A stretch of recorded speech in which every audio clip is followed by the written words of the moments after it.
Oh my God. You're listening to Renegade Talk Radio.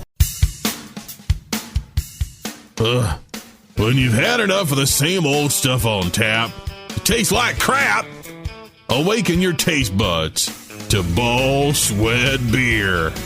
Hey, bartender. Yeah. For Ball Sweats.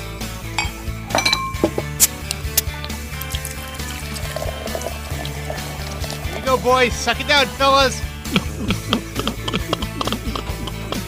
I think I've had this before. What the hell is this? Oh, that shit was nasty. Oh, stop, you silly. Hey, you're getting spit all over my body. Dude, this beer tastes like crap. No, it's Ball Sweat.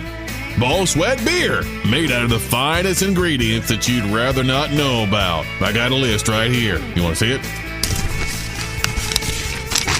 Ooh-wee, that's nasty. For those special occasions when you want to throw caution to the wind, Ball Sweat Beer. Whoa! Look, guys. Brittany's on her 5th case. Hey, baby, you wanna go out? With this stuff, who needs a girlfriend? I'll never need to leave the house again. It's so good. The taste is so familiar. She likes man juice. It makes me want to be naughty. Well, I'll tell you what. Why don't you follow us outside?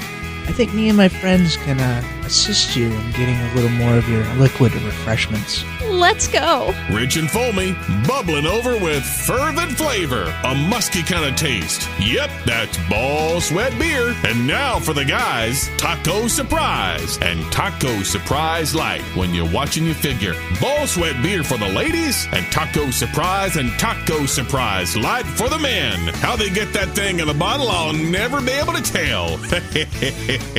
Ball Sweat Beer. Tastes kind of gamey, but after a couple, you start liking it. So don't be afraid, limp or flaccid. Step right up to the bar, slam your money down, and take a taste adventure. Hey there, you can't leave till you hit the 2-drink minimum there. I'll take the Taco Surprise Light, or the TSL as we call it.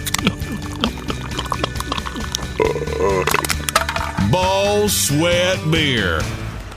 Thanks for the ride, Bandit. Good luck tapping some of that hot Sally Field tail. Knock it off. I don't like it any more than you do. Betty's Big Beaver. Betty's Big Beaver. Betty's Big Beaver. Howdy, I'm Betty. Do you have a special hunger? A taste for something that you just can't get nowhere else? Then come on down and stuff your face at my Big Beaver truck stop. Betty's Big Beaver is always open. We got the kind of taste you were always hoping. From chicken fried steak to big brook trout, the whole family will agree it's great enough. On the run? Well, try our box lunch. Or y'all bring your friends, cause my Big Beaver seats over 100. Well, don't let the crowd scare you. We'll find room to stick you in. Betty's Big Beaver open all night long. Or come on down and see us at the crack of dawn. We'll make you up that special dish. And when you come on Friday, we smell like fish. My Big Beaver. Well, come on in and sit a spell. There's room for the whole family. And plenty of nice, friendly folks just flapping their lips. Exit 17 off the Northway. Just look for the Big Beaver. Betty's Big Beaver. This is Renegade Talk Radio. Renegade Talk Radio. You're listening here to Radio History. This is the John Miller program, and it's pirate radio. That's the beauty of it. These people are totally uncontrollable. This is Coyote speaking. And now, John Miller. I'm John Miller. I'm Phil Perrier. And welcome to the world-famous The John Miller program. Of course, happy holidays to you and yours. If you got a turkey, kick the dog in the ass. And, have a good holiday. Don't be bringing politics to the table. People don't want to talk about that. It's just going to start a family argument. And have a good one. Fuck your neighbor's wife. Whatever you do for Thanksgiving. I used to fuck my neighbor's wife for Thanksgiving. I'm just one of my things. Wow, that's something to be thankful for, right there. That was actually pretty fun. I was a neighbor, actually. When I lived in Pittsburgh. Her name was Kathy. Unfortunately, she's gone now. But she was like the party mom in the whole neighborhood. And one day we just started fucking. I don't even know. We ended up on my boat one day, I and mean, next was she married? she was, yes, married but separated. Okay. But just the biggest hooters you ever seen. Wow. Blonde, my type. And we Yes, get yes. we get out on the boat, and I turn around and look around. She's already naked. I'm like, all right, I guess that means I'm supposed to fuck you. Yeah, I guess that's a not so subtle hint. Yeah, exactly. I was like, okay. So anyway, but sad but true. Chuck Woolery died. I know, I saw that. That's sad. I have a connection. You have a connection through what's her This name? Durante, right? Yeah, yep. And I met him through her. Well, I didn't meet him personally. Georgia Durante, right? Yes. I didn't meet him personally, but I had him on the show like 4 times. And, he's a really Christian type, but behind closed doors, I don't think he's all that much. But Chuck, we love you. And, man, hopefully they have a game show in the sky for you. I used to do a joke. Remember he had that show, The Love Connection? Yeah. 2 and 2. Yep, right. Well, and he would have young people would come on and they would have dates, and then they would talk about the dates afterwards with Chuck. And early in my stand-up career, I had a joke about, and this shows you kind of the level of my writing at that time. But the joke was, just once on The Love Connection, when Chuck's like, hey, how did the date go? I want a guy to go, hey, Chuck, smell my finger. That'd be awesome. Yeah, if that ever happened, they edited that out, but probably never happened. Probably never happened. Yeah, but sure. Imagine if you're Chuck and he picks up, his 2 fingers and goes, "Here, smell my finger." How can you not be Christian? And go, what the fuck, right? Yeah, that would be. And then he also hosted Wheel of Fortune, which I forgot about. He was the original host of the Wheel of Fortune. Right. Yep. He's the one that created that game show. Here's my question: was Vanna White his letter turner or no? I don't think so. I don't think so. This thing called Google. Look it up. Let's see. Yeah. He might not have even had a letter turner. They might have just turned on. Yeah, he had a letter turner. There was no technology back then, so he had a letter turner. But hey, I have a question for you. And now tell me if I'm right or wrong. A few years back, people stepped out and said that certain NFL teams were racist because of their logo. Like the Redskins. And yeah. Okay, so, and it was a big deal. And most of those teams have the crappiest names ever now. But here's one for you. Why is it still called Black Friday? Well, I want to know. That's like black as opposed to red. Like you're in the red, you're in the black. Well, okay. I guess. But it didn't mean that. So you think it should be called African American Friday? No, I don't know. Call it Purple Friday. I don't know, but I think it's kind of racist. Well, you could be this could be if you ever run for Congress, this could be your issue, Right, but truly, if you're going to make the Redskins change their name because if you're making fun of Indians, yeah, what's the difference here? What is it? Black Pride? What was it? The group they got going. What was it? Black something. Anyway, Black Panthers. No, not Black Panthers. It's what today Black. It's like an organization. Oh God, I can't think of it. But they need to head something like this. Well, like the Atlanta Braves. Yeah. It's like it's okay if they're brave Indians, but if they're just Redskins, you gotta change. Yeah, you know what I mean? Problem. It's like if they're cowardly Indians, then we got to change the name. But if they're brave, it's okay, I guess. But you know what I'm saying, right? Sure, absolutely. But speaking of that, I haven't got the rant on it yet, but it happened 4 weeks ago, and I'm not in the best. I'm in the best neighborhood in town, Tenderloin. You're in the Tenderloin district, right? I'm fucking right in the center of the world. And I call my streets crack and heroin. That's the corner of crack and heroin. I live about 1 unit down from there and have for almost 8 years. Now, I could give a shit about what's going on around me. But there's one day I was smoking weed all day. I was pretty high. And, I'm walking to go to the local head shop because I don't know. Had the munchies, something made me take a walk. And, of course you get that can of a cigarette, get an extra cigarette. You get that all the time. And I just go, fuck no. Do I look like a cigarette machine? And it just, they're like dumbfounded. But this one day, I come up on the corner and this black guy says, give me $5. I'm like, looked at him and said, do I look like an ATM? And he goes, that's racist. So if you're black, you're going to get upset. So it was like it was already loaded. I'm like, shut up, nigger. and he was like dumbfounded. And then there was 2 black people. Now that's racist. Like if you're going to be called racist, you're going to get your money's worth, right? Yeah, exactly. And that's what I said. He kind of looked at me. It kind of made him seize up a little bit. Like, couldn't believe this long-haired white boy had just said the N-word. Yeah. And I was like, and then there was these guys that worked for the city. The ex-cons that are guarding the neighborhood, and they both are black. And I know one of them, and they both were like seized up. I'm like, you guys okay? And the one guy started laughing, and the other guy, the homeless guy, asked me for $5. He still got his fucking jaw on the fucking pavement going.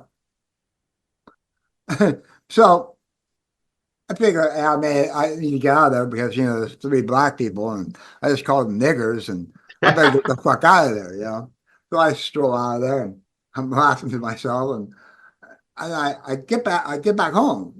And I've thought about the whole situation for about an hour and a half now. I gotta post this shit because 1, I just have to, and 2, I just have to, and 3, I can. Yes. And I'm kind of popular. I got 5,000 followers on Facebook, so wow. And another 5,000 friends. So I got some people. That's pretty cool. Yeah, it is, right? Not bad for a guy who didn't graduate high school. But anyway, so I'm like, I come home and I've already thought of the format I'm going to do with this. I'm not going to use the N-word. Well, I am, but I'm going to, exit out or whatever. Yeah.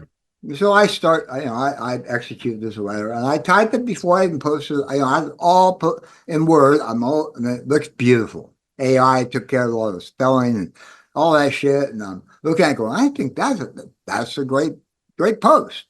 So I copy it. Now, here I'm explaining racist. So I go to the Oxford Dictionary on the internet and copy racist.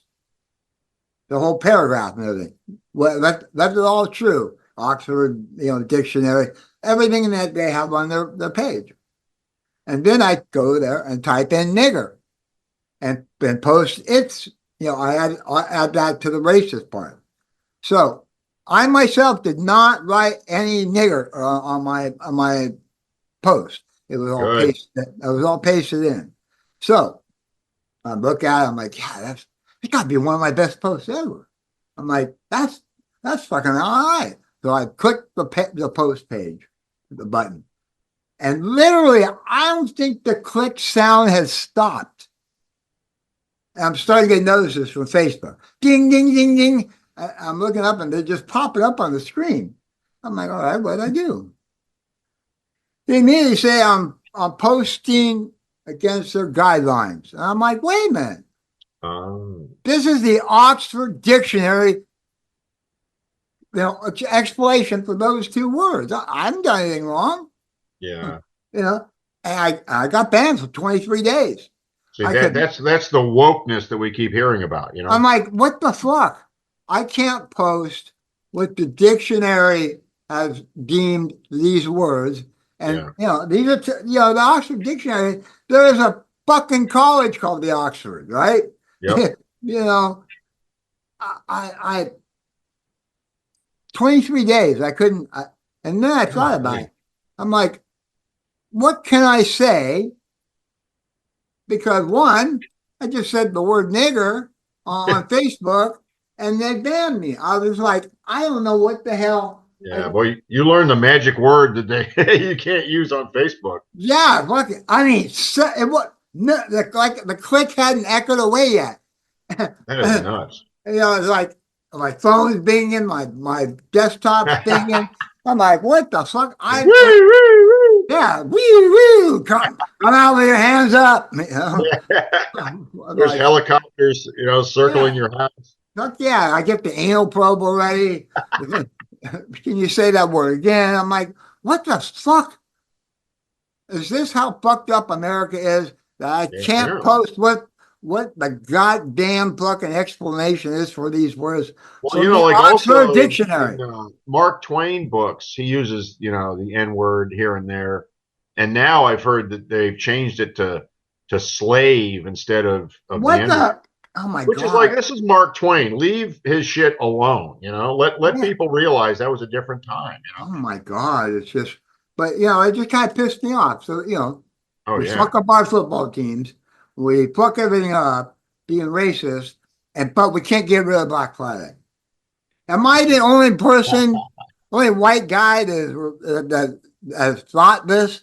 I think you're the first one to the dance, John, because I've never heard anybody mention You haven't done that ever? I never even thought about it. God damn. I know. I'll tell you what, though, it's a good thing, because I don't know if you saw the Mike Tyson Jake Paul fight. Remember, we were going to do I watched the recording of it. Unfortunately, my fucking expensive internet went down that night. Well, you weren't the only. I mean, apparently the streaming. Yeah.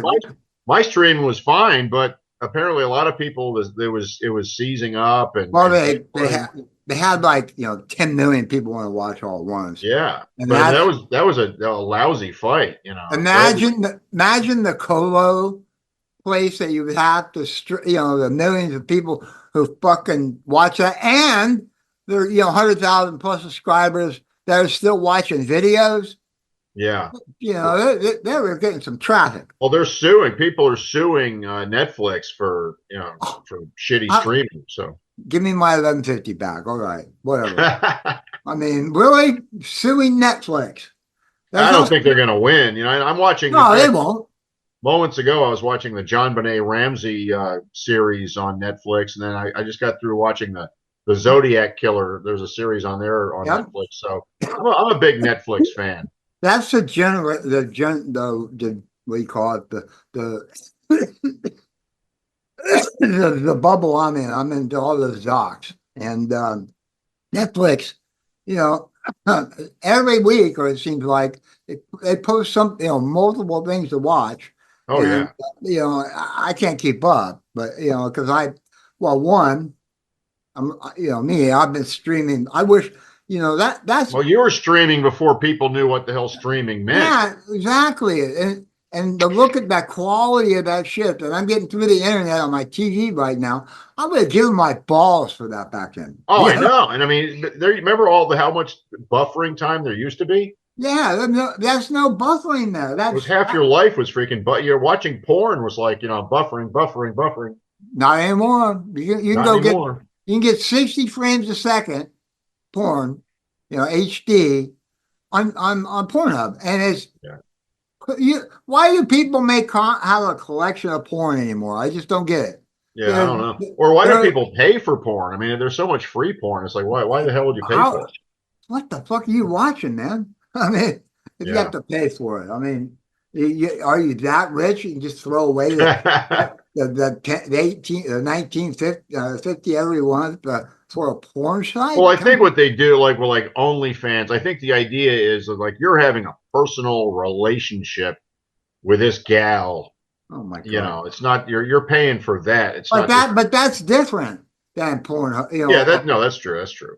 That's live fucking whatever they're doing. That means you're a freak. You're watching like Pornhub, and they're like to watch the entire video. It's like, why the hell would I want to watch that? Yeah, how long does it take you to get off? I'm out. I just gotta think about it at my age. It's like, okay, cool, but wow. So we got today. We're doing the marathon because we're recording 2 episodes in one day, and unfortunately, fortunately, this will be our longest day ever. And I'm sorry. Thanks for the time, Phil. But you're somewhere around 7 hours worth of time with me today. Now I know it's been a while since we spent that kind of time together. But anyway, thank you. You bet. And so our first guest, of course, comes from my childhood, and he's really a cool dude. And I'm glad I know that he doesn't talk to the others like he talks to me still. So. I feel that, I'm on the upper echelon. We eat and we joke, and it's really cool. We got Robert Naylor Anderson coming on next. And, he's got the book Boonville. He's got Pig Hunt. He's got, what's that new thing, his play. This guy, I'm still trying to figure out what he's doing for a living, but you get a chance to go out and buy the Colt book, Boonville, and it's really good. I got a couple copies here. Have you ever read the book Boonville? I have not read it, but I'm aware that it's a major success about a guy growing up in Northern California. Yeah, that's true. And he wrote that, gotta be 20 years ago, easily. So I wonder how much money he really made off that book. Well, you can ask him. Well, I don't think he'll tell me. So, hey, you ask him. No. Okay, all right. I think that's kind of a personal thing, right? That is a pretty personal question. Yeah, cool. All right. So we'll leave that alone. But, we'll, oh, man. What do you got? You got anything? What do you mean, do I got anything? Yeah, you got anything right now? We got left? About 3 minutes or so here? Right. Well, no, I was just going to say that I really am hoping that Rudy Giuliani gets a job in the new administration. I don't want to talk too much about politics, but I think Rudy has done his time, and it's time for him to get a meaningful job. I think Trump owes him something. Yes, exactly. Yeah, Trump. I mean, Rudy's been a good soldier for many years, and I think he needs to get rewarded for that. Yeah, RFK got what the fuck, right? And now he's eliminating fluoride. I'm like, read the science, you fucking idiots. There's a hell of a lot more people that got front teeth now. Oh, you're right. So I don't get it, but I guess I'm not supposed to get it. I don't know. I'm glad I'm not. It sounds like I'm following politics, but I don't. It's just. It's what's on the 10 o'clock news. That's as far as I go. I've never searched for anything on the internet about politics. It is what it is. But but this time the funny thing is he didn't know how he had to do this the last time. Now he's got his whole staff basically picked. Yeah. Right now. So he's gonna go in there fucking guns a-blazing first day. He can hit the ground running. Buckle up, buttercups. That's all I gotta say. But so we got Robert Naylor Anderson coming up next, and I'm John Moore. I'm Phil Perrier. We'll be back here in a few on the JMP. Don't get your hopes up. It's burger wishes and melodreams. John will be right back after this. This is Renegade Talk Radio. Renegade Talk Radio. Hey, do you like big tits?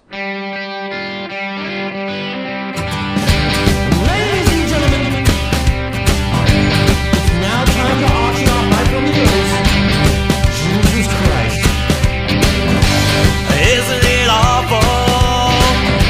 So unlawful how I mesmerize you. The president drinks oil all day. It gives him tooth decay.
need to talk about the fact you don't buy stocks or get plastic surgery. You can Botox your self-esteem. It's like a time machine. Yeah. It's hard to wanna live when everything is shit. Decapitate the people for the government. It's hard to wanna live when everything is shit. Decapitate the people for the government.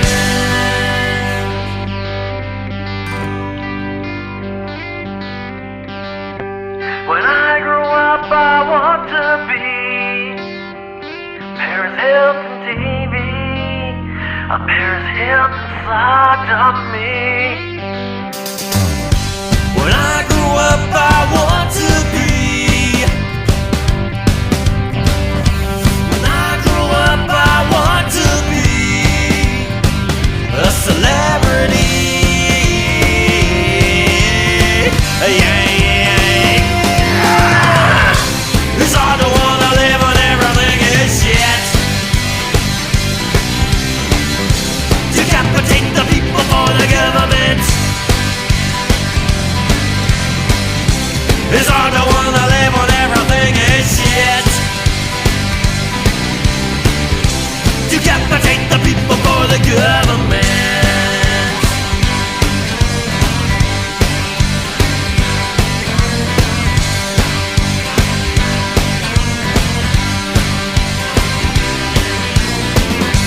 Decapitate the people for the government. Decapitate the people for the government. Decapitate the people for the government. Decapitate the people for the government. Decapitate the people for the government. Decapitate the people for the government. Decapitate the people for the government.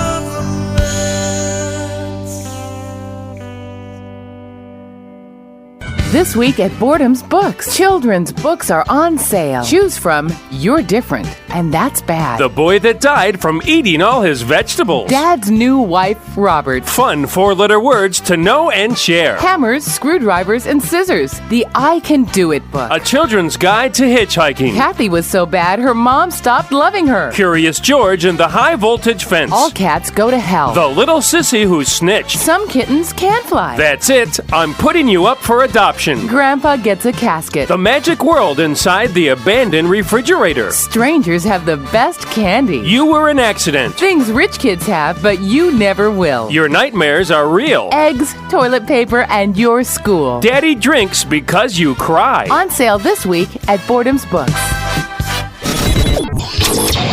This is Renegade Talk Radio. Renegade Talk Radio. And now we're going back to the John Miller program, the longest running live webcast, run much longer than my car did off the bridge there. I swear, when I got back, Mary Jane in the car was entirely gone. Round of applause for a great little dancer, John Miller. I'm John Miller. I'm Phil Perrier. And welcome back. We just did the intro, and of course, today we're talking about how much time we're going to spend together. I hope you take a shower because I'm only smelling you up here. Yeah, we're spending way too much time together, Phil. Well, I try. Yeah, no doubt about it. I keep on remembering the LA thing. I don't know how long we were together that day, but I know we were together long enough that both of us were fed up with each other. Oh, at that Hustler thing? Yeah, the Hustler Radio Network that we wanted to. Well, that was a big fat waste of time, wasn't it? Fuck. God damn, but imagine if it wasn't. Well, yeah, that's you got to try, right? We would be the upper echelon of Hustler Radio Network, and we could call our mom and grandparents and tell them, I know that the families would be so proud. "Hey, mom, I'm the owner of Hustler Radio Network." Anyway, good friend and long time, almost kind of like my brother. Speaking of that, as a family, Robert Naylor Anderson, are you there? I am here. How you doing, John? I'm here. I'm on this side of the dirt, and everything's downhill from there. They say my uncle Bruce, who you know, Yep. was an ex-Marine, and he said they used to say every day above ground is a holiday, and every meal's a banquet. Right. Well, after I did the strokes and heart surgery and shit, I've been kind of using that term. It's like another day above the dirt. I can breathe, so I'm happy from there. But He anyway, also said I have to slide this in on the Marine side just to start off on probably an offbeat. But he actually did his Marine training at Camp Pendleton, which is a huge place. Yep. But he was there with Lee Harvey Oswald. Oh, was he? Wow. Yeah, and I talked to him, of course, when Trump took one in the ear, and I said, "What did you think about that, Bruce?" And he just said, "Wasn't a Marine." Yeah, exactly. I thought the same thing. I thought Lee Harvey Oswald would have been a kill shot right there. Yeah. No problem. Yeah, that guy, whoever, he was close. But you think about this. The only reason it didn't kill him is he happened to turn to the left, to the right, to point to the board. That's the only reason it missed. Well, why? Okay, why didn't he just shoot for center mass? Shoot for the body. Well, because he wanted a headshot, take him out. I know, but I mean, you shoot a 78-year-old guy in the chest, you're probably going to kill him. Yeah, well. Yeah, I didn't follow this one too closely just because, but it looked like he was trying to come in. I mean, it didn't a couple people in the audience take shots, and then he kind of narrowed in. I mean, that's a tough call. He had to be scared, of course. Oh, fuck yeah.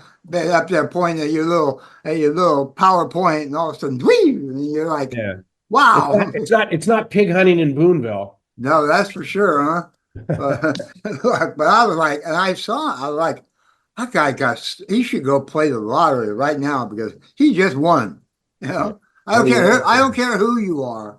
I've had that guy on my show a couple of times back in the day. Before the presidency, he was a fun guy. But now he's showing his fucking colors and whatever. But we don't talk politics here. And all right. It's not our role here. But we were talking about our lane. Yeah. Not even close. But so what you were going to say something? Well, you were leading into the movie, which I have watched a zillion times. I got this thing of all the stuff, DVDs and things that I've done over the years to the shows, and your book and your DVD are on that shelf. And let's talk about a little bit about the movie Pig Hunt. Okay, yeah, we one of the things is it just played recently, along with my other film that I made, Windows on the World, at the 4-Star Theater here in San Francisco. Oh, did it? Yeah, I wish I would have known.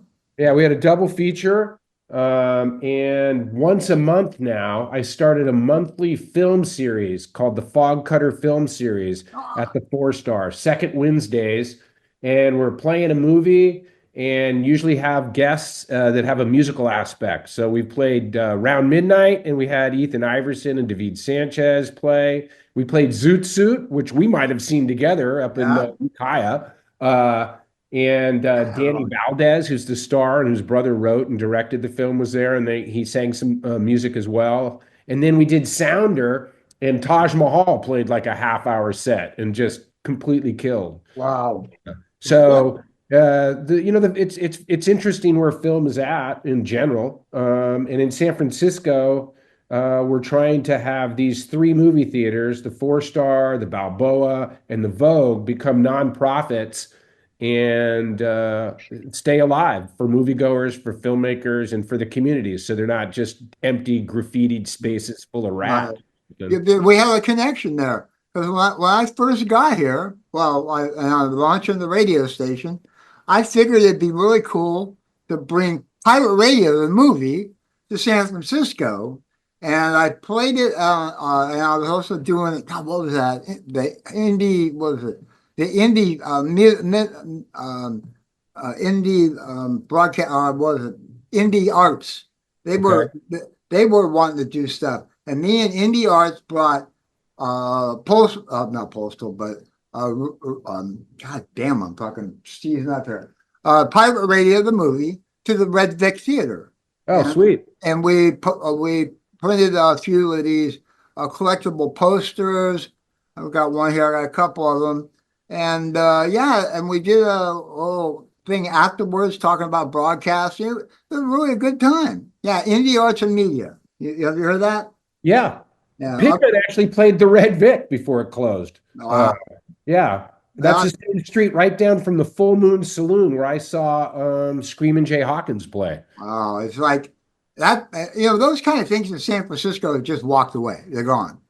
Well, that's right. Trying to bring them back. I think we all have to kind of bring them back as we need also aside from streaming and connection that way. We need real spaces and fly our art and freak flag and just get together and make it happen. Now, Robert, can I ask you how much? What is an average movie ticket cost now? Like if you go to the multiplex, how much is it to see whatever's out now? Your ex-wife and your son, what? I think it's like $16, right? God almighty. Right? I mean, that's got to be a part. That's got to be. I mean, I haven't gone to a movie in years because, it seems like for a long time a movie was like $5 tops, and then all of a sudden it's $15. I'm like, I saw concerts for $15. I'm not going to pay $15. I mean, I think if theaters could somehow come up with like a $5 matinee, they would see a huge resurgence to theaters. I think you're right. I think part of it is also that like the 4-Star, they're doing family matinees for just that thing. Or for $10, you also get like popcorn and a hot That's a great idea. But it's different per geography. Like in San Francisco, space, the rents here are so expensive that it precludes you from having any kind of brick and mortar space that's that large, right? Yeah. And so it becomes a function of that. But it's also not the same to watch it on your phone or be able to stop or be in your TV, to sit in the dark with a bunch of other people. And sit in the dark.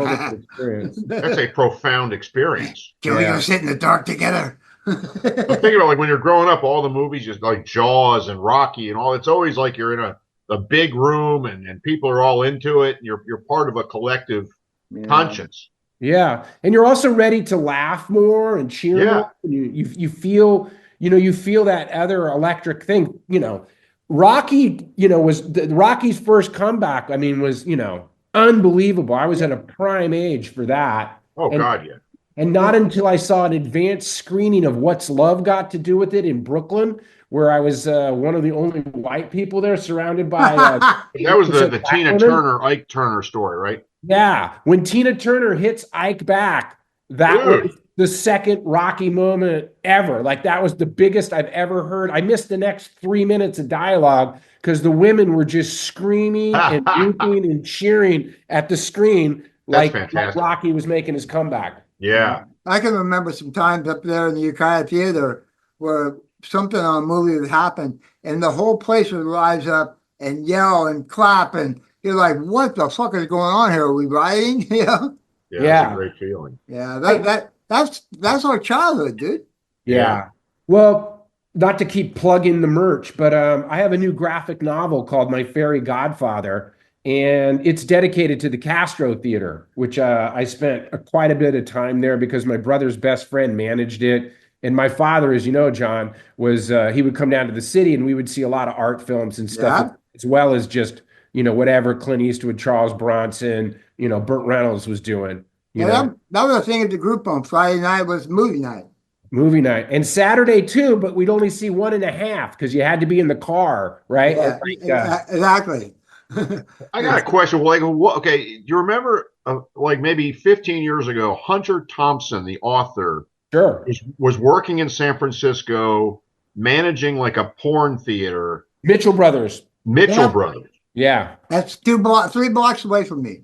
Wow. Yep. Yeah. Mitchell was That's just out of that was alpha. fucking hit. I just Mitchell remembered that. Yeah.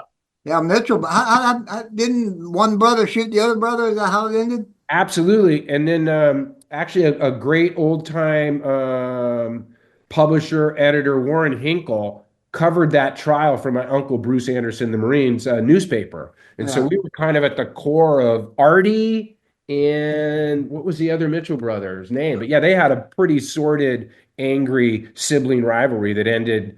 They were rich as fuck. Well, turns out there's money in porn, eh? Who knew? There was Kink.com here, was here forever in the Armory building, and moved to Las Vegas, a couple of years, they were here forever.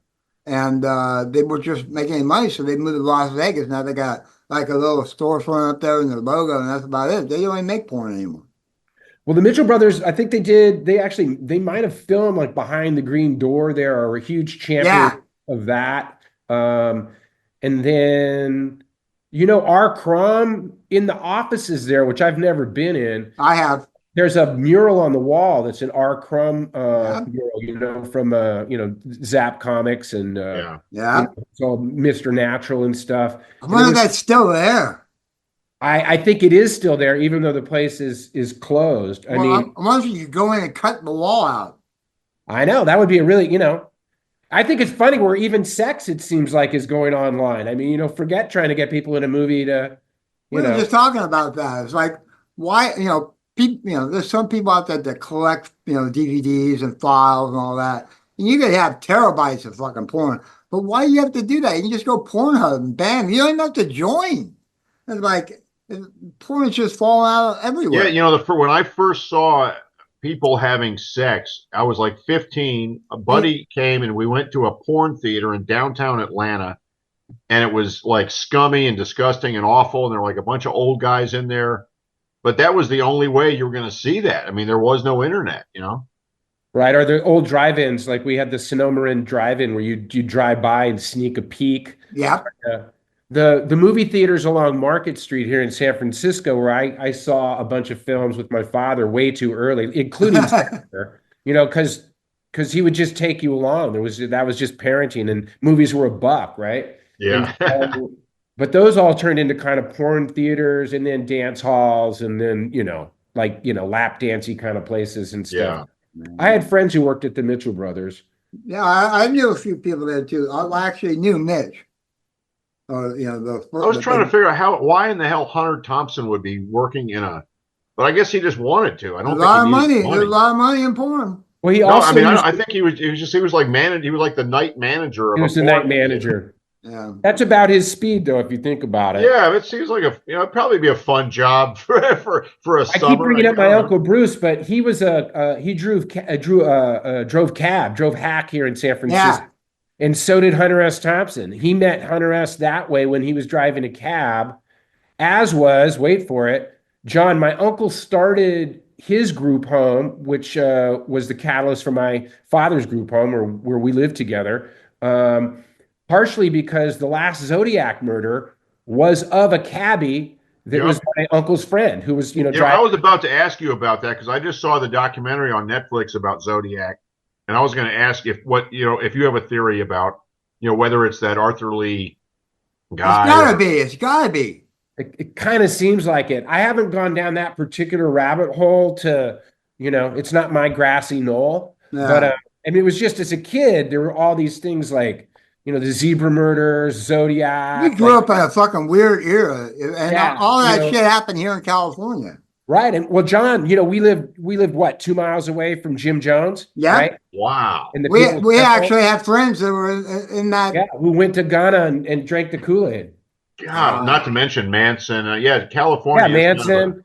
Leonard Lake and Charles Ng, 2 huge serial killers, lived up in Boonville. Now, do you have a theory on the Kennedys? Because I've done a lot of reading, and I really think Oswald acted alone and Ruby acted alone.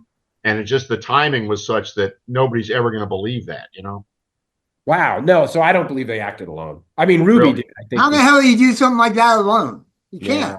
Just take a rifle to work and crack. I mean, he got caught. It didn't go well for him. No, I think the ballistics. So, I mean, again, like this is one that just by by proximity to old 60s and 70s cranks that I've gone down that road. It seems like they created a pretty good triangle, and it's probably, the mafia also working for an angry part of the CIA, which is what they used to do before the CIA had learned how to be killers themselves, right? They would hire out, and the real professional killers were of the mafia, right? And that's how they got Ruby involved as well. And they it seemed like they created a triangle, and more than one person kind of got on. Because that was like the people thought that the mafia was really mad about Robert Kennedy going after them, and yeah, absolutely. Yeah. The CIA was really angry because he left them all at the Bay of Pigs. Yeah, crazy, right? The idea of the CIA and the mafia getting together—that's a hell of a combination. Look at us getting all intelligent here and everything. Well, that used to happen. I mean, those were the hired guns. That was our era. Yeah. And we've had a couple of mob drivers on here, huh, Phil? Georgia Durante, which was a girlfriend of Chuck Woolery. Chuck Woolery, yeah. Yeah, and what's the other one? World. Yeah. So. Did you guys happen to read Cormac McCarthy's last couple books? Because he has a conversation in there where he gets in his theory via another character. And it's really that they wanted Bobby, but if they got Bobby, then they'd have to deal with his older brother, who was the president of the United States. Yeah. So they got him first, and then they went to Bobby. Wow. So you think the Robert Kennedy assassination might have been a conspiracy also? Yeah. It had to have been. Absolutely. It's like Sirhan. You think Sirhan did it, or was just a kind of a patsy, or? He was patsy. I mean, it seems like he did it, but under what duress? Who knows? What I mean? Yeah, exactly. But the government can always make it look like it's something else. Yeah, that's true. Also the idea of those kind of things too. Wow, this is funny. We're going down the conspiracy rabbit hole here. I know. Which is really not my thing. But at the same time, that part of anything from commerce on down the line is when someone's doing work or activities or business that you like, you just allow it. You just don't put any obstacles in their way. But, and that in itself is Google of a collaboration, if you will. Google right now is getting torn apart by the government, basically. Each and every entity that they have, like their internet sales, the ads, that's a quadruple billion-dollar company, and they're also going after Chrome, the browser, and they want to separate all that shit. What the hell? Well, what happened to good old America? How do we make $1 is good just as long as it's legal? Huh? Make a dog what? One more time? No, what? Like Google, that was two guys in a fucking garage. Hey, let's create Google. And they had a few bucks in their hand. Now they're billionaires.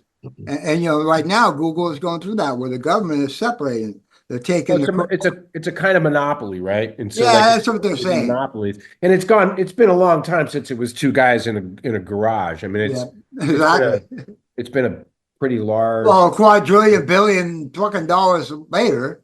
Yeah, it's fucking. But that's crazy. not that much time, which is very interesting. The accumulation of wealth within, say the internet, the Zuckerbergs, the Elon Musks, it's overnight. Yeah, it's pretty close. I guess I tried. Yeah, you did. You were on it. I didn't. I'm a Luddite, so I don't even have a cell phone. So the only reason I did that is because I heard it could broadcast on the internet, and me, I used to do the CB and ham radio thing. And, I remember that. And that's what got me. One day I was on my radio sitting at my desk, and I heard about this thing called the internet, and watched Alex Bennett back in the day, listening to him broadcast on the internet. And about 10 days later, I had a studio set up. Now, it wasn't anything elaborate like I had. It was like a $10 microphone from Walmart, a Packard Bell computer, and a piece of shit camera. And I did 10 takes before I liked it. And, from there on. But, hey, we're coming up against it. We'll be right. We'll take a quick break here. You can go get something soda or whatever. We'll be right back. Sounds great. Thank you, guys. Pleasure. That's Robert Mailer Anderson. I'm John Miller. I'm Phil Perrier. And we'll be right back here in a few on the JMP. Hello, this is Bob Dole. When I'm not taking Viagra and promoting Woodies, I'm watching the John Miller program. It's hard enough. This is Renegade Talk Radio. Renegade Talk Radio. Mom! Kitty's being a dildo! Well, then I know a certain kitty who's sleeping with Mommy tonight.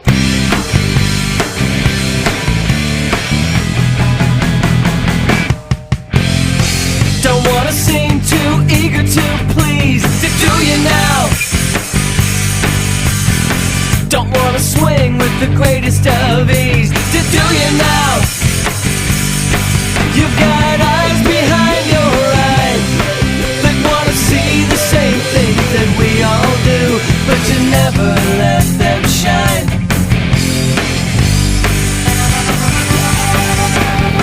Don't wanna put it all out there to see. Do you now, or don't you know? Don't wanna seem like you meant it to be. Do you now, or don't you know? You've got eyes behind your eyes that wanna see the same things that we all do, but you never let them shine. I know you're faking it, but I think you know the truth. You're trying hard not to be something other than you.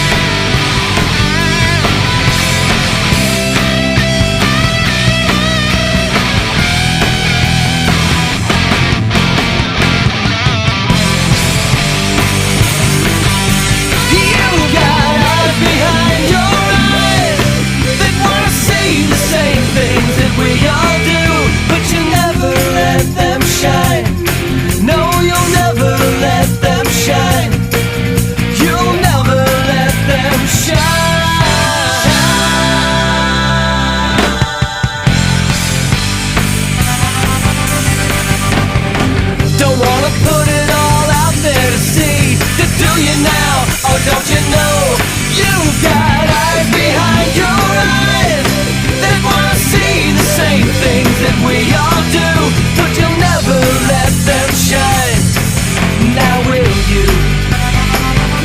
I know you're faking it, but I think you know the truth.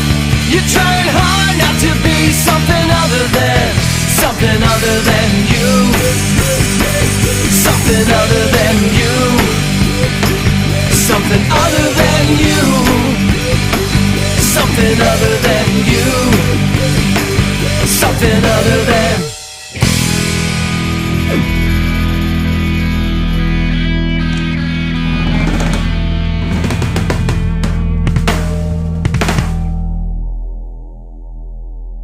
Well said, John. Okay, it is now time for Porn Star Sports Trivia, where we ask actual porn stars real sports trivia questions. And if she gets less than 75%, she has to have sex with the nerdiest guy we could find, and that is Bobby the intern. Yeah, no doubt Bobby had a little relationship issue, and he's missing a little, so we figured we'd kick him the prize this week. Today we are honored to have the beautiful Dana Hayes, beautiful porn star from the Los Angeles area. Dana Hayes. Hello, Dana. How are you? Hello. Wow, you're a beautiful, beautiful woman. Thank you. No doubt about it. What are you known for? What's Dana Hayes, the film actress, known for? What am I known for? Pleasurist. I'm a pleasurist. I'm very good. Now, what is a pleasurist? I'm known as a sex teacher, actually, most often. Wow. Most teacher. Often, yes. Man, I would have flunked a few grades if teachers looked like this. I'll tell you that right Never now. made it out of high school. All right, so do you know a little bit about sports? No, only... Good. No, Okay, it's not my that's forte. for Bobby's happy Definitely now. not my forte. All right, excellent. Yeah. So, all right. Whatever your forte is, we'll try to stay the hell away from it. Ding, ding, All ding, right, ding, Dana, ding. are you ready to play? That's why you're stuttering. Okay. I don't know. Yeah. So whenever you're ready, let me know. Oh, I'm ready. Are you ready? We will start the question. I think she's always Go ready. for it. Okay, question number 1, Dana. Yes. What Florida-based NBA basketball team just won the NBA championship? A, the Miami Heat, B, the Orlando Magic, or C, the Tampa Crabs? Number 1. That would be number 1, Bob. A, that's right. The Miami Heat. Very good. Beautifully done. Ding, ding, ding, ding. Yay for One. Dana Hayes. See, yeah, now Bobby's getting absolutely no action. Have you ever made love to a woman this beautiful, Bobby? In your I can't say I have. Bobby, All right, are you all right. upset that she got the first one, bro? No, I know she'll get stumped on one of these. She has All to. right. Well, we got question number 2, Phil. Okay, here we go. Oh, yes. Sean, you okay, Bobby? Here we go. Question number two. Which soccer team just took third place in the World Cup? Third place in the World Cup. Place. 15 seconds. I'd say probably Spain. Ooh, that is wrong. Yeah, that is that. Not Mexico. Mexico. No, I don't. I don't know who it was, but it was definitely not Spain. All right. Should we go to the judges on that? No. There are no judges. Okay. Let's keep moving. Okay. That's a one. Okay. Now, for if you blow one more question, one more, then God only knows what you got to blow after that. Yeah. All right, Bobby. Okay. Here we go. All right. Here we go. Okay, Dana. Which baseball team won the 1911 World Series? 15 seconds. Red Sox. Oh, that is wrong. Man, oh man, Bobby, this is your lucky day. Bobby, it's your lucky day, man. I faked that. I really did want to lose that. You really did want to lose that. Yeah. She was eyeing you from the moment you came through. Everywhere we take you, I got to get rid of you. He's not a nerd. He's adorable. All right. Well, thanks. There I you go. appreciate So, Bobby, the next time we see Bobby, he will be a man. He will tell. He will Maybe kiss a and porn tell. Yeah. Right here on the show, right, Bobby? Oh, of course. Of course. All right. So, folks, of course, that was Porn Star Sports Trivia right here on the John and Phil Show. This is Renegade Talk Radio. Renegade Talk Radio. And now we're going back to the John Miller program, the longest running live webcast, run much longer than my car did off the bridge there. I swear, when I got back, Mary Jane in the car was entirely gone. Round of applause for a great little dancer, John Miller. There's a pro. That was comedy magic. I'm John Miller. I'm Phil Perrier. And this time I gotta give someone that goddamn recording thing, but we're here with longtime friend. I didn't know how we met, and Phil is doing old war stories with Alonzo Bodden. Which I pronounce Bodden, Alonzo by Bodden. the way. Hey, John, there's no R in there. It's Bodden. Bodden, okay. Hey, I've had a couple strokes, so. But I know that I was wrong because earlier I was looking at it and I was saying it. And I know I was saying it wrong. No worries. What do you think about no Lizzie Borden? That's a whole different. That's a different interview. I don't know what the fuck I'm thinking, but I need AI to take over here or have an assistant. Somebody's got to start working this shit for me. Yeah, I'm getting too old. My brain is just, oh well. Now, Anyway. Alonzo, how did you got the coolest gig in radio? Wait, don't tell me. How did that come about? So this is one of those great stories where not knowing helped me. Wow. My agent called. He said, listen, I got you on this radio panel show, tell jokes about the news. I'm like, yeah, okay. So at the time, I had never heard of Wait. I didn't listen to it. I wasn't a fan. I didn't know anything about it. So I go there and I meet the panel. And all I'm thinking is, oh, well, I just have to be funnier than John Bodden. I can do that, And no disrespect to John. And I did the show and, they asked questions. I'm joking with it, this or that. And somehow I knew, I had done panel shows before as a comic. So I knew it was more important to be funny than to be right. And then at the end of the show, Peter's like, man, that was fantastic. I can't believe it's your first time, blah, blah, blah. You did great. So that was cool. And I didn't know, they called me a few more times. I still didn't. I would just go in and do the show. And then they invited me to Carl Castle's retirement party. And I was like, why would I go to that? I'm busy. It's on a Wednesday. I'm not flying to DC for this thing, whatever.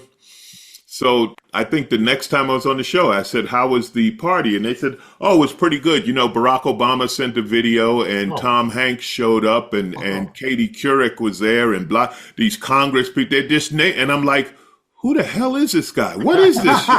And that's when I looked up the show and found out like, oh, this is one of NPR's biggest shows of all time. And, but had I known that going in, I probably would have overthought it. Yes. So, yeah. I'm glad I stumbled in, and thank you to Tom Bodden. Yeah, that's fantastic. And also, I'm a big Bill Curtis fan. Bill Curtis. Bill is like super celebrity around Chicago. I mean, the voice and the face of the news for I don't know how many years, and he does those missing persons true crime shows. You actually don't really want Bill talking about you or your family on TV. That means someone's disappeared. Yeah. Wow. Oh my He's God. got that voice that you would believe anything out of his mouth, you know? Yeah, he's also from a news era when they actually did the news. Exactly. It wasn't a podcast. It wasn't his opinion. He actually reported things that happened that day. So it's the real thing. Man, we were just Phil and I were just talking about earlier about things, how they were and how they are now. It's like, God damn, I mean, we had a good time back in the day, you know what I'm saying? But now it's different. Everything's different. It's one of those things, honestly, and I feel you and I joke about it and this and that, but it's like we got to accept change, right? Because now it's not even change. Now it's normal. You know, I mean, we have people now who are adults who've had the internet their entire life, who've had cell phones their entire life. They don't even know a society without it. Like I joke about it, you know, tell a 19-year-old to hang up the phone and they'll look at you like, oh, yeah, okay, Grandma. Okay, Grandma, he's out again. He's out. He's talking crazy. Yeah, you know, they're actually eliminating landlines, actual phones here in California. Pat Bell is. Well, I'll tell you something interesting about that. And I don't know if you travel internationally. A lot of countries, particularly what we'd call third world countries, have incredible cell service. Yeah. Because they never had landlines. They built their phone network when cell technology, you know, became normal. Oh. So I'm telling you, I get better reception. Okay, I have T-Mobile, which is, you know, it's cheap for a reason. Yeah. Entry level. I get better reception. I'm not kidding. I got better reception on a riverboat in Belize than I do in Woodland Hills. Wow. Because back there, the technology is much more than we got. And if you go to Asia, you know, if you go to Japan, the idea of dropping a call in Asia or Europe, they're just like, they look at you like, what? Well, no, there's no such thing. Like their phones always work. I don't know what our problem is. But worldwide, the use of landlines, like, for example, doing this show, up until I moved here, I'd always have to keep a landline because when you did interviews, you guys would prefer us to use a landline because a cell may cut out. Yeah. And as I recall, cell phone calls dropped all the time. Oh, it's still, you know, you still have a thing where you're like, oh, I'm going over a hill. Really? Yeah. Really? Now, in 2024, we still can't drive over a hill and talk on the phone? Come on, T-Mobile. Step up your game. I'm going through a tunnel. Yeah, exactly. You might lose me. I don't know how many. I'm going in a tunnel. I might lose you.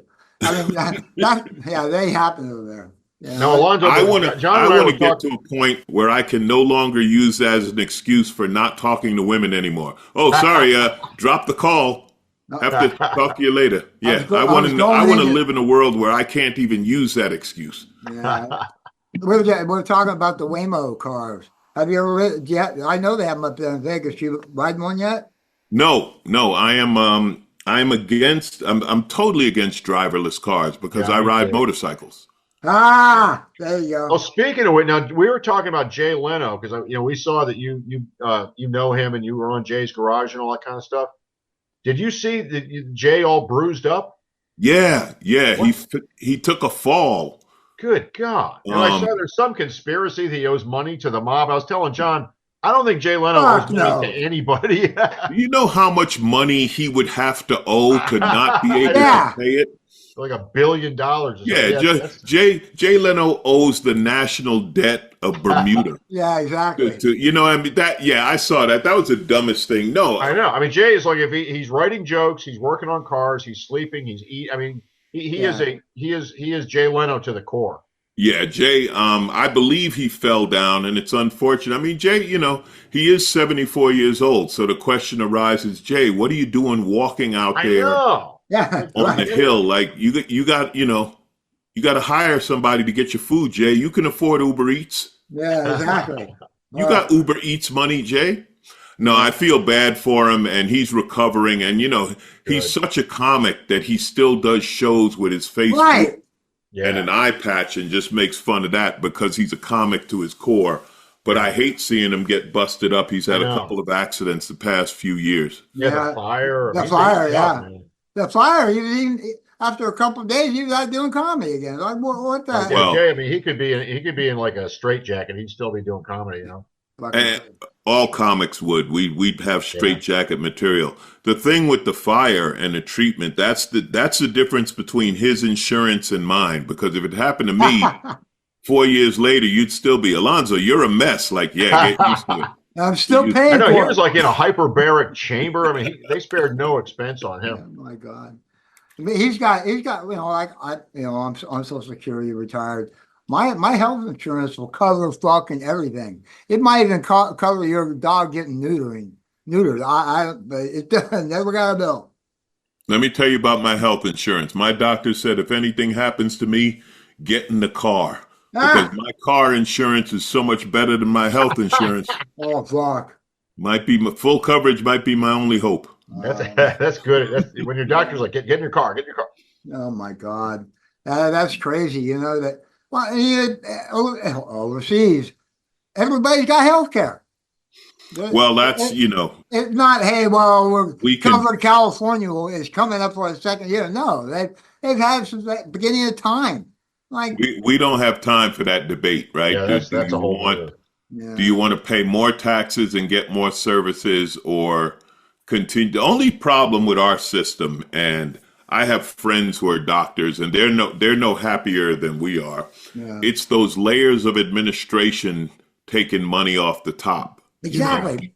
That's what kills it. It's not, I mean, doctors are well paid and they probably should be. I don't want my doctor resenting his pay, but it's the billing company and the insurance company and this admin and that, and there's 9 layers of people collecting money off the top between what we pay and what we get. I think that's where the problem is, but they just keep kicking money to lobbyists, kicking money to the system's broken, but nobody can agree how to fix it.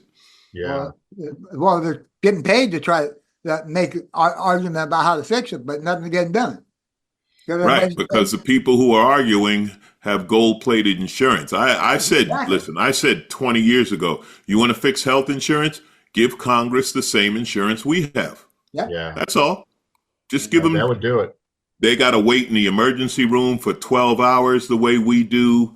They get all these crazy bills that we do. Just give them the insurance we have and watch how fast they fix it. See, John, now you got me crusading. We were supposed to just have a fun conversation and move on. I got a question. Alonzo, so like most, if you're just a rank and file comic, you go to the club, you do your show, the people don't remember your name. When did you realize that when you were performing, now it's your fan, people are there to see you specifically, not just the guy at the club? Oh, for me, that was definitely Last Comic Standing, right? That was my introduction to America. That was primetime TV.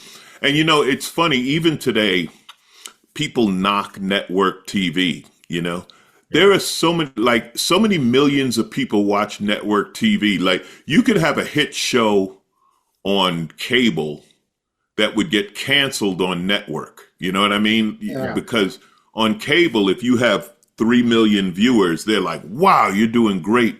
On network, if you have 3 million viewers, they're like, yeah, we're going to let you go. So doing Last Comic and being on primetime TV doing stand-up was the big boost to my career. I always call that my introduction to America. Wow. So you start doing clubs immediately after that, and there are all these people that are there to see you. Oh, when the show was on, I was selling out everywhere I went. Like a friend of mine who used to open for me, he used to say, I can tell when you're on TV by looking at the parking lot. Wow. You know? Wow. Now streaming is much bigger, and there's a lot of, big hit podcasts that have made people famous. There are more ways to do it, but for me, it was Last Comic. Yeah. Now, you do Joe Rogan, right? I've done Joe Rogan's podcast a few times. I've been friends with Joe for a long time. I always say to Joe, about 2 or 3 times a year, he's the worst person on earth, and then he's okay. That's true. I actually talk shit about him because if you go to what is it? The streaming company that he's on, and search comedy, I come up right next to him. There you go. I'm like, what do you want? But yeah, I want his fucking spot. I'm the one that created streaming, not him. I heard like when he started, his managers and his agents are like, don't do something. Yeah, don't do that. Spot. There's no money in that. Yep.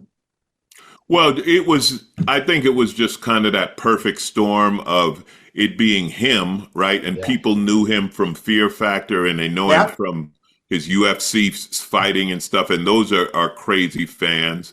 And then the podcast thing just grew to where people were like, oh, I don't want to listen on their schedule. I want to listen on my schedule. I think that was a big difference with podcasts. When I did a podcast, people were like, yeah, I listen to it when I'm on a treadmill or whatever, and then I briefly had a gig with Tavis Smiley on news radio in LA, talk radio, and it didn't work because people don't listen to talk radio anymore. They listen to the podcast on their own schedule. You know that, John. I know that for a fact. I know that when I first started my radio show out in Arizona, I'd get a lot, 10 times the fuck, because they knew I was online.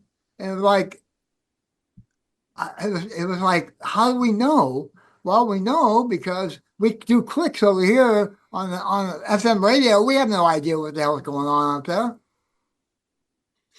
Yeah, even you talk about wait. They have millions of podcast downloads every week. Yep. Wow. Well, they bought a part of what was it? What was the name of that? The name of the place?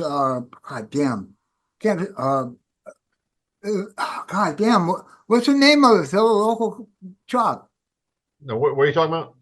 The person that instructs us. What's the name of it? The person where? What's the name of the rap of the company? Which company? NPR? No, local company. Selling to people. Oh, selling what? The one he's asking Phil, what's the name of the company that stores you guys' podcasts?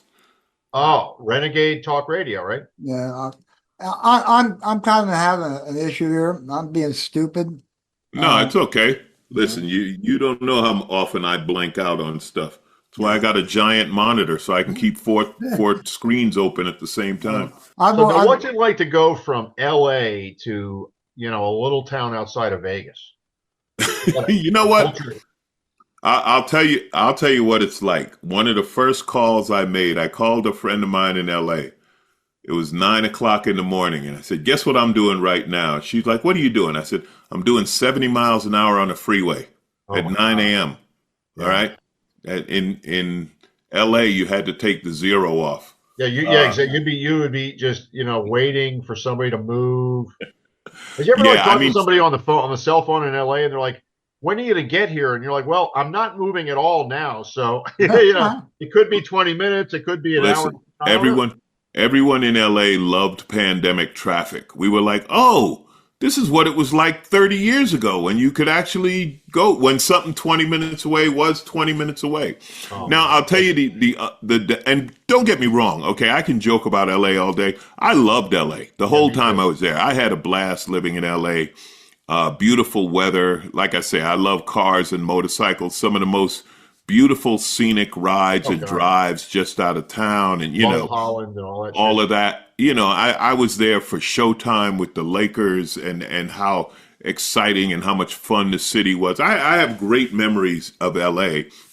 It's just that I wanted a change. I wanted something different. One of the things that's different, though, moving to Vegas, things aren't like things you take for granted as being on every corner. They aren't, because it's a smaller city, right? So when just like everyday things like going to the cleaners, going to the gym, getting something to eat or whatever, you got to drive somewhere. Whereas in LA you drive, but that's only because in LA you drive if something's a block away. Yeah. Yeah. So there's different trade-offs for different things, but as I said, it's just more relaxed here. That's what I like about it.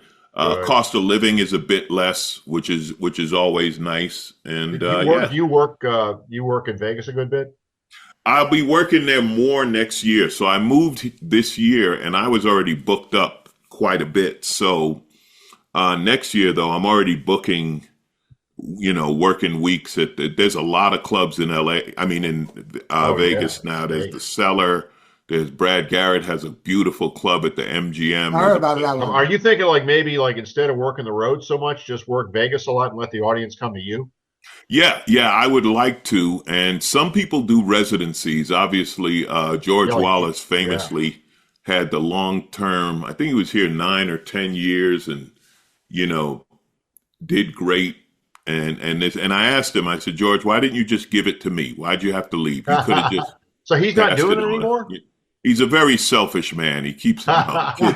But no, he doesn't have the residency anymore. He doesn't have. I can't imagine Vegas without George Wallace. Well, he still drops in. He still does shows, but he just. The thing about a residency, and this is the weird thing for a comic. The Flamingo? Am I the Tropicana? I think. Yeah, he was at the Flamingo. Yeah. But the thing that's weird about being a comic and having a residency, it's a job. Yeah. We're not used to having a job where, wait a minute, I got to be there every week? Wait, let's talk about this. At 8 p.m.? Well, wait a minute. Yeah. So it's in that sense, it's different. It is secure, and the people come to you. Now you have to build an audience, and there's a lot of competition now, especially with these huge musical acts, right, setting up. And, there's a ton of things going on. So you got to figure out how to rise above the surface. My whole career, I've wished for some friend of mine to commit a major crime so I can do interviews about it, and then I'll be that guy whose friend is in jail. I'm okay with that, but my friends are all lazy and unwilling to sacrifice. Hey, let's take a quick break here, Alonzo. What do you think? All right. Okay, so of course we've got Alonzo Bodden on the program, and John Miller. I'm Phil Perrier. We'll be back here in a couple on the JMP. Smooth internet streaming. For the discriminating viewer, it's the John Miller program. This is Renegade Talk Radio. Renegade Talk Radio. Jack, you're a grown man. You have control over your own words. You're goddamn right I do. So here come 2 words for you. Shut the fuck up.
Better not take it out on me, cause your sound is found where your city used to be. So out of the darkness and into the light, sparks fly everywhere inside from a double barrel 12 gauge. Can't lock me in your cage. You see us coming and you all together run for cover.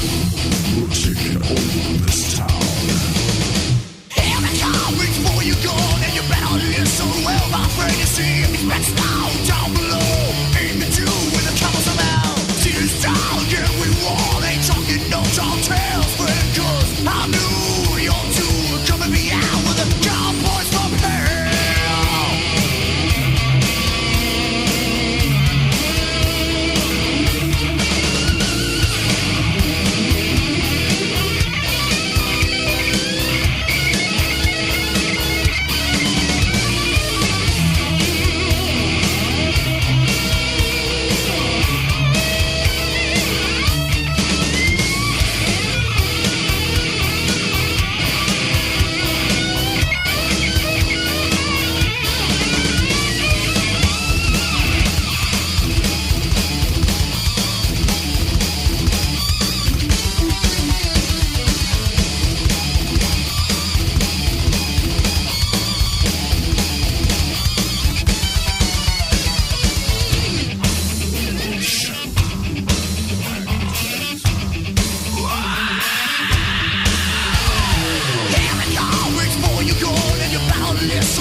Toy stores now. Kenneth Star Toys presents the Bill Clinton Talking Doll. Hey, Mom, the Bill Clinton talking doll lies just like the real president. I did not have sexual relations with that woman. Indeed, I did have a relationship with Miss Lewinsky. I did not have sexual. Indeed, I did have a relationship. Wow, the Bill Clinton doll's cool. We actually did it. More than 100,000 physicians. Oh, how charming. Mommy, I love the Bill Clinton talking doll. She hugged me and said, Mr. President, I believe that we should. Mommy, the Bill Clinton talking doll is humping my leg. Yes, yes, yes, yes. Bobby, yes, get him off yes, of my yes, face. Yes. Honey, put Bill down and take that cigar out of your mouth. The Bill Clinton Talking Doll. Lifelike cigar sold separately. My face is sticky.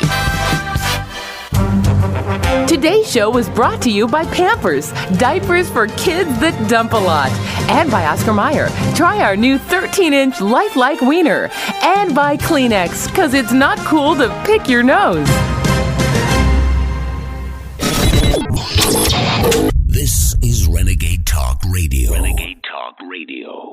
It's the John Miller Program, live from San Francisco. I'm John Miller. I'm Phil Perrier. Welcome back to the program. Yeah, that was turns out we're all kind of smart here. Yeah, that was a fascinating conversation, wasn't it? Yeah, it was good times for sure. But you know, I remember smoking weed with this guy behind the back, behind the group home and hanging out. I didn't think, it'd be anything like we got going today, but pretty cool shit. But I know, and they're like the directions. You're doing podcasts. He's writing books and plays and graphic novels. He's in a whole different circle than I am. I mean, a whole different circle. And I probably couldn't survive in that circle. I don't think. But other than maybe one night at the bar, you know what I'm saying? But, yeah, I mean, I don't even know. It's like that's a whole different world, isn't it? We know fucking mass murders and all kinds of. I mean, what the fuck, man? California really does have more than its share of mass right? murders and cult leaders and weird shit. I forgot about the cult, the Jim Jones thing. Yeah, that was, living in Redwood Valley. That's where they moved to Guyana from was Redwood Valley. And I remember one day, our friends, their parents basically had all their shit on the sidewalk. Well, there wasn't the sidewalk back then. This was, in the middle of Redwood Valley. It's just all the church members had it along the road. Everybody's like wondering what's going on here, and next thing you know, here, drink the Kool-Aid, Wow. Yeah. And their church, actually, the pews would all disappear into the wall, and there was an Olympic-sized pool in there. Wow. Yeah. Fucking crazy shit. But yeah, Jim Jones, that fucker, he was a big person in Ukiah when we were up there. So, I mean, you were like aware of him before the whole Guyana thing? Well, they had believe it or not, they had group homes, and all of the original people going to Guyana were in Redwood Valley. Oh. And that's where they were. Well, and then while at Redwood Valley, they were building San Francisco. So a lot of these Redwood Valley people who joined ended up in San Francisco and then to Guyana. Mm-hmm. So most of the Redwood Valley people are probably dead. Yeah. But that fucker used to come to our high school. Like, what the fuck? I knew it. Would he give speeches or what? No, he was just involved in local politics. Mm-hmm. I don't know how the hell that was, but yeah, it was crazy shit. Good times though, I know that. The Friday night, the movie thing, I can remember having this gas mask, an ASA mask, I mean the true fireman mask, you hook up to oxygen, and I had that hooked up to a bong. And we'd sit in the front row of the Ukiah Theater and take hits out of that thing. Where would you blow the smoke at, or just you fucking just blow the fucking out? You didn't fucking back then. Wow. The fucking whole movie theater would smell like a fucking sensimilla. But our friends I was friends with the brothers who were running the place, who of course were the owner's son, and me and the owner's son one night. Somebody had fucked something up. I think I was 17. He's like, "Come on with me, John." He goes, hands me a fucking 45 and let's go. And we ended up having to chase people out of the movie theater in the middle of the night. And come on with me. I gotta go. I'm like, where are we going? And all of a sudden, they're blasting guns. I was like 17. He's like, what the fuck you got me into, man? It was fucking hilarious. But good times, man. Other than not knowing who my parents are or who fuck, any of that shit, it was a good. I know I grew up having a goddamn good time. That's great. And I really didn't give a fuck how you felt about it. You made the best of what you had. Oh, fuck yeah, I did. I did. And without going I went to prison there once for about 60 days for a psychological op, but stayed out of prison. But the rest of them are either dead or in prison. Yeah. I got lucky, I think. Well, you made probably some good choice. You followed your passion and got into radio and podcasting and, not drugs and gangs and stupid shit. I got into drugs. Come on. But you know what I mean? I know gang leaders. I figure, not to say anything, but there's members of my family who are Hell's Angels. Is that right? Yeah, back in the day, dude, there was no fucking around here. Yeah. But is that my true blood? Nah. Either way, I got a phone. I'd call me a Hell's Angel right now. Wow. But the whole different thing. I got a tattoo with a microphone and flames and shit, and that was done by a Hell's Angel. Wow. Yeah, the California is the birthplace of the Hell's Angel. Yeah, I mean, one of my stepdads was a member, and my little brother still has a bike. He just had it refurbished, a '59 Panhead, and that was back when they didn't play. Dude, go get my drugs. Why is there's something missing? Bam, bam, you're dead. Good times. God damn, good times. I want to go back. No. Don't.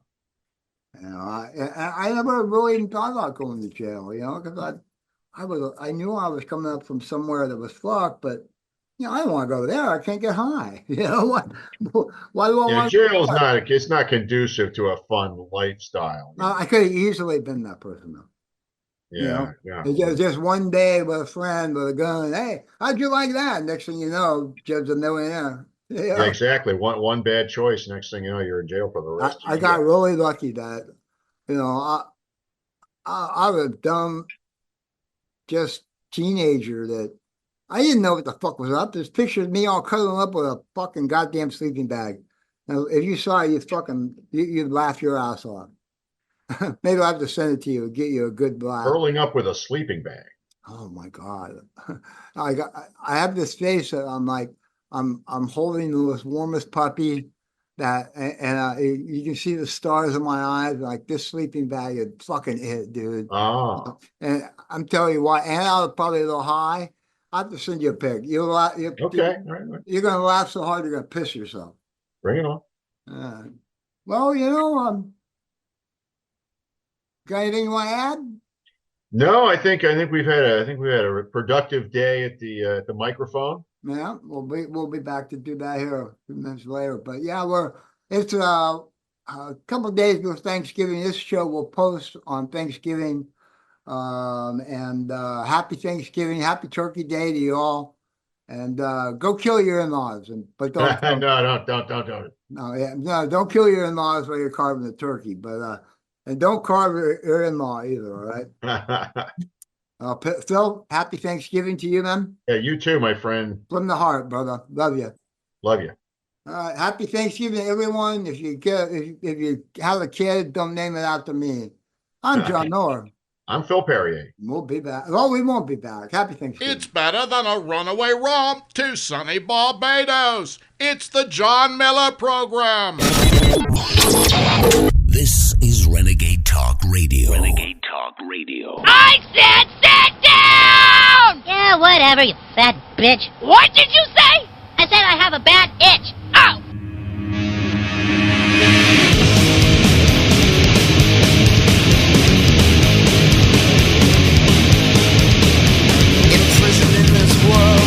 Darkest fear I've known, a monster lusting blood and the hunger grows. Out on the street, danger drill, killers still at large. A trail of death pursues to the underground.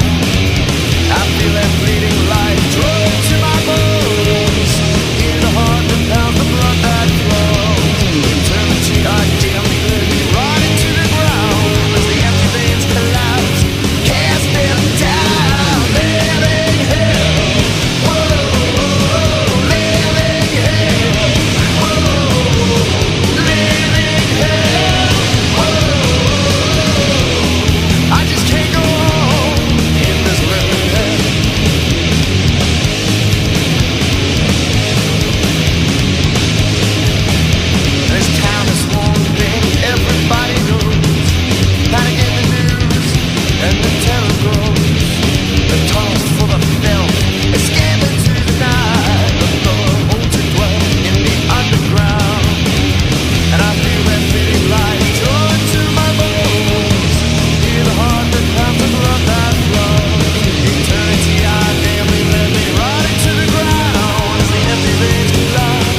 If you've got chipped, dented, cracked, or broken implants, then you need Implant Crafters at the mall. At Implant Crafters, we've got a silicone mill right in the store, so we can make you shiny new ones in about an hour. I broke off my implants playing bingo. Oh, 66. Bingo!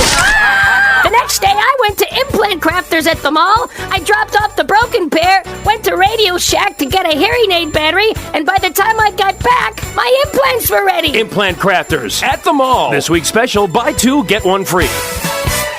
Hello.